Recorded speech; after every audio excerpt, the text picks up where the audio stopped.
Tapi hukum fiqh ni dia banyak kompromi. Boleh berbincang, boleh berdiskusi, boleh macam-macam tuan-tuan. Dan ini tabiat yang ada dalam fiqh yang perlu dipahami lah.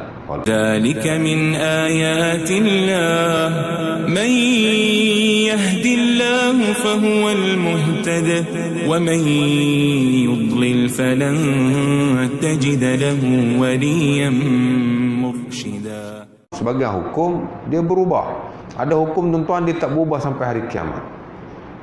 Terutama yang telah diijma'kan, yang telah disimpul mati, tak boleh lah. Jadi hanya perkara yang melibatkan benda yang besar-besar. Ada benda yang dia boleh berubah. Hukum tu boleh berubah. Kerana nas yang diguna pakai, termasuk Quran dan juga hadis Nabi, itu boleh dipahami dengan banyak cara. Ada yang tak boleh berubah sampai hari kiamat. Hukum semayang 5 waktu wajib tu tak berubah sampai hari kiamat. Tak mungkin ada orang akan kata, oh aku dah kaji semayang fardu 5 waktu tak wajib. Tak mungkin lah. Tak mungkin. Ada orang yang akan cakap macam tu, tapi kata-kata dia memang tak boleh guna pakai. Boleh jadi dia ni gila ke, atau ajaran sesat ke, atau macam mana, ataupun sufi melampau ke, dia tasawuf yang hakikat kuat sangat, sampai syariat ni entah ke mana, tak kisah sangat lah. Ada tu, apa pula tak ada. Tapi dalam hal ehwal semayang ada benda yang tidak disepakati, ada benda yang disepakati. Diwajibkan oleh sebahagian ulama, tak diwajibkan oleh sebahagian ulama yang lain. Nampak? Diharamkan oleh sebahagian ulama, tidak diharamkan oleh sebahagian yang lain, kerana nas agama ini terlalu banyak dan dia dalam setengah-setengah keadaan dia mempunyai konteks yang luas. Dan boleh jadi dulu ulama kita kata lain, hari ini depa telah merubah fatwa kerana perubahan masa dan zaman.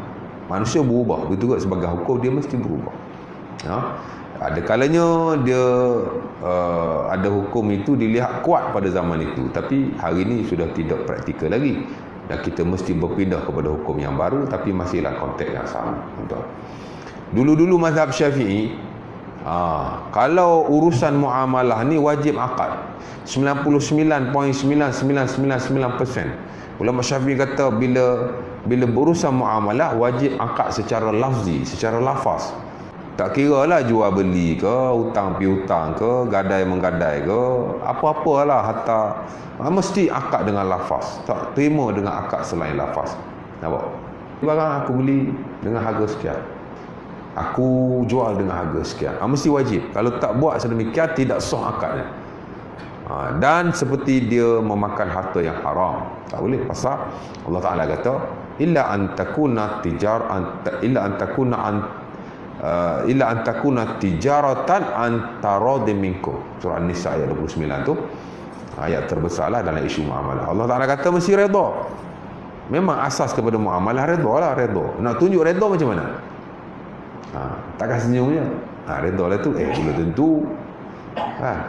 Macam mana nak pastikan redha itu? Jadi ulama-ulama mazhab Syafi'i buat kesimpulan, wajib lafaz. Mesti cakap. Cuma adalah beberapa tokoh yang kata tak wajib lafaz, kerana Nabi tidak pernah memerintahkan lafaz itu, walaupun dia ada berlaku dan seumpama, tapi tidak ada perintah yang jelas daripada Nabi SAW. Hatta dalam Quran pun tak ada. Dia sekadar nak menzahirkan redha. Jadi dia kata tak wajib. Antara Al-Imam Ibn Suraish, dia kata tak wajib. Tapi pada waktu itu pendapat dia ni dianggap lekeh lah. Lekeh lah pasal kalau dah 99 orang kata A, dia seorang kata B, orang nak pandang tak? Contoh kalau 29 orang ustaz kata A, saya seorang je kata B. Tuan-tuan nak ikut orang mana? Takkan tuan-tuan nak ikut saya kot. Tapi Islam ni dalam setengah keadaan dia tak ikut ramai. Kalau ikut ramai, Nabi tak layak diikuti sejak dia menjadi Nabi, kerana tak ada orang ikut dia pun pada peringkat awal. Hanya sahabat-sahabatnya yang rapat saja, kalau kita kata lah. Dan Allah Ta'ala pun sebut banyak dalam Quran, walakinna aksaran nasi la ya'lamun, walakinna aksaran nasi la ya'qilun. Ramai manusia tidak berakal, ramai manusia tidak mengetahuinya. Jadi Allah Ta'ala pun mencela ramai ni belum tentu betul. Dan bila Nabi menawan orang-orang Badar, semua sahabat kata kita ambil manfaat daripada mereka, fidak. Dalam fiqhul jihad ada fidak kepada usara, kepada tawanan ni. Fidak ni bayar tebusan lah. Kan? Yang ada duit, kita ambil duit daripadanya. Yang ada harta, ambil harta. Yang ada ilmu, tak ada harta, gunakan dia untuk mengajar anak-anak kita. Jadi itu manfaat yang banyak. Umar Al-Khattab saja kata, kita bunuh mereka ya Rasulullah. Nabi tak dengar Umar, pasal Umar seorang. Tapi akhirnya Allah Ta'ala turun ayat Quran, membenarkan kata-kata Umar. Nabi tak boleh simpan tawanan pada waktu itu. Nabi kena bunuh mereka. Umar seorang tapi dia betul. Sebab tu kata Ibnu Mas'ud, dalam asarnya, dia kata al-jama'ah ma wafaqal haq wa in kunta wahda.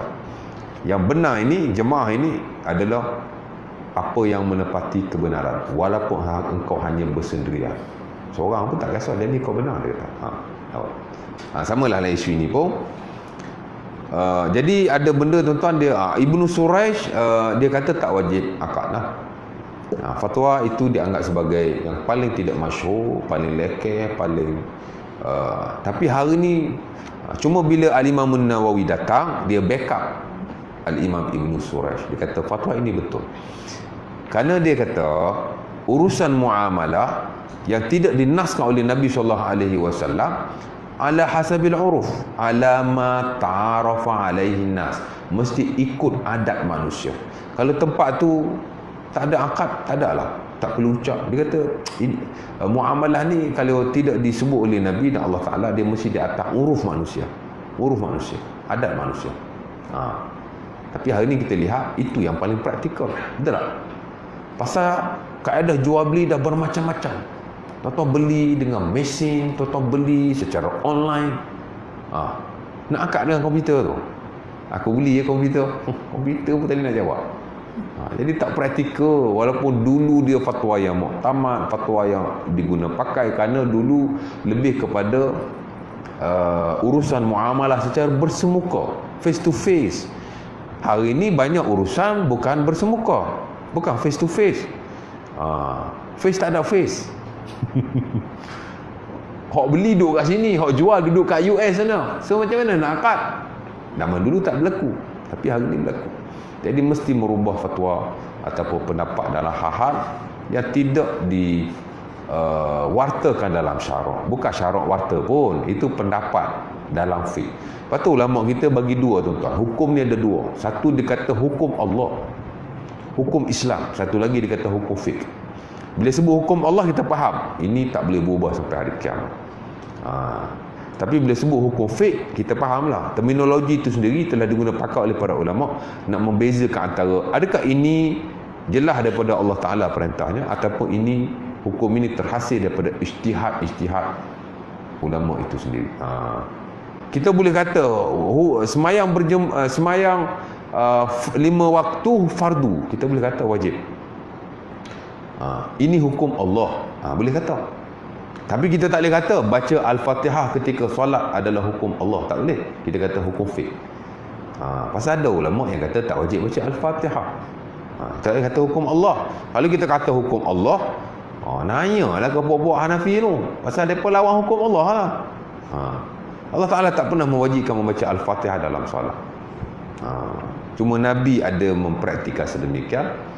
Jadi dihukumkan wajib oleh sebagian ulama, tapi tidak sebagian yang lain. Ini tak boleh kata hukum Allah ni, tak nak kena beza tu. Jadi hukum Allah ni dia tak ada kompromi. Tak ada kompromi. Tapi hukum fiqh ni dia banyak kompromi. Boleh berbincang, boleh berdiskusi, boleh macam-macam tuan-tuan. Dan ini tabiat yang ada dalam fiqh yang perlu dipahami lah. Walaupun orang awam ni kita kata tak belajar fiqh secara mendalam, tapi kena faham jugalah konsep itu, kena faham. Ada hukum kita boleh bincang, ada hukum tak boleh. Ada benda kita boleh berkompromi, boleh bertolak ansur, ada benda tak boleh. Jadi kita nak kena faham isu-isu seumpama itu.